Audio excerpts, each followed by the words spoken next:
Hello everyone, welcome to my new mini blog. তো আজকে ছিল কিন্তু 20 ডিসেম্বর আর আমরা চলে গেছিলাম পার্ক স্ট্রিট। তো পার্ক স্ট্রিটে দেখতেই পাচ্ছ পুরো লাইটিং দিয়ে কিন্তু সাজিয়ে দেওয়া হয়েছে।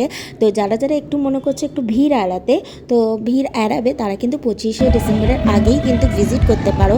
আর এই 25শে ডিসেম্বর আগে পর্যন্ত কিন্তু অ্যালেন পার্ক খোলা থাকবে। আর অ্যালেন পার্কে কিন্তু প্রত্যেক দিন বিকালবেলা থেকে নানা রকম প্রোগ্রাম হচ্ছে। তো যারা যারা মনে করছো যে একটু ভিড় এড়াবে, আর এই ছুটির দিনগুলো শুধু ভিড় এড়াতে না, যারা কাছাকাছি থাকো তারা কিন্তু এই অ্যালেন পার্কে যেতে পারো। এখানে কিন্তু অ্যালেন পার্ক ওপেন করে দেওয়া হয়েছে, আর প্লাস এত সুন্দর ভিউ লাইটিং দিয়ে সাজিয়ে দেওয়া হয়েছে। এই সমস্ত জিনিসগুলো কিন্তু 25 ডিসেম্বরে কিন্তু অ্যালেন পার্ক ক্লোজ থাকবে। তো অ্যালেন পার্কে ভেতরে যেতে তো পারবে না।